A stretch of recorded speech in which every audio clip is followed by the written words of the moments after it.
Le stoïcisme. C'est un mot qui résonne à travers les âges, une philosophie murmurée de la Grèce antique aux rues animées de la vie moderne. Mais que signifie vraiment être stoïcien? Il ne s'agit pas de supprimer ses émotions. Le stoïcisme est une philosophie de résilience, un guide pour naviguer avec grâce et courage dans les hauts et les bas de la vie. Son fondateur, Zénon de Citium, a trouvé du réconfort dans le pouvoir de l'esprit humain.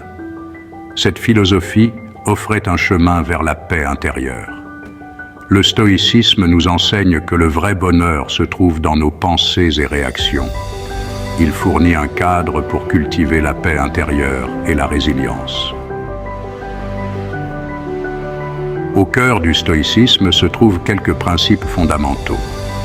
Premièrement, la vertu est le seul bien. Les stoïciens croient que le vrai bonheur découle d'une vie vertueuse. Deuxièmement, contrôlez ce qui est contrôlable. Concentrez-vous sur nos pensées et actions.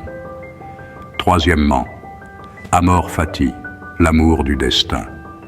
Accepter ce que la vie nous réserve est crucial. Le détachement émotionnel, une pierre angulaire du stoïcisme, est souvent mal compris. Il ne s'agit pas de devenir froid et insensible, il s'agit plutôt de reconnaître que nos émotions, bien que puissantes, peuvent souvent obscurcir notre jugement et nous induire en erreur. Le stoïcisme nous enseigne à observer nos émotions sans être emportés par elles. En nous détachant de nos réactions émotionnelles initiales, nous créons un espace pour des réponses raisonnées. Cela nous permet de prendre des décisions plus claires, d'éviter des souffrances inutiles et de cultiver un sentiment de paix intérieure qui ne dépend pas de circonstances extérieures. Section 4. Le stoïcisme en action. Exemple concret. Le stoïcisme n'est pas une philosophie abstraite confinée à des textes poussiéreux. Il offre une sagesse pratique pour naviguer dans les défis de la vie quotidienne. Imaginez que vous soyez confronté à un trajet stressant. Au lieu de succomber à la frustration, un stoïcien pourrait utiliser ce temps pour réfléchir, écouter un podcast ou pratiquer la pleine conscience. Il reconnaît que le trafic est indépendant de sa volonté, mais que sa réaction au trafic est en son pouvoir. De la gestion des délais professionnels à la navigation dans les relations personnelles, le stoïcisme offre un cadre pour répondre aux défis de la vie avec clarté, résilience et sentiment d'objectif. Section 5. Adopter le stoïcisme. Un guide du débutant. Se lancer dans un voyage stoïcien peut sembler intimidant, mais c'est un processus progressif de découverte de soi et de croissance. Voici quelques étapes pour commencer.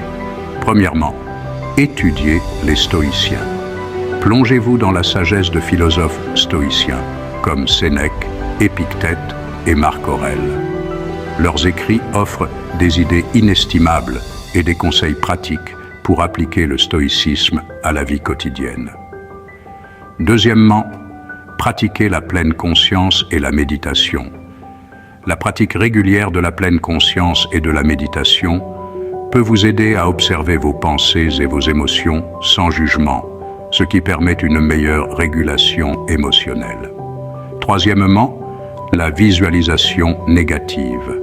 Envisager des revers potentiels peut vous aider à apprécier ce que vous avez et à vous préparer aux défis. Cette pratique favorise la gratitude et la résilience mentale. Section 6. Conclusion. Trouver la sérénité par le stoïcisme. Le stoïcisme n'est pas une solution miracle qui élimine les défis de la vie, mais il offre une boîte à outils puissante pour les relever avec grâce et résilience. En adoptant ces principes fondamentaux, nous pouvons cultiver la paix intérieure, surmonter l'adversité avec force et vivre une vie de sens et de vertu. Embrasser le voyage, pratiquer avec constance et découvrez le pouvoir transformateur de cette philosophie ancienne.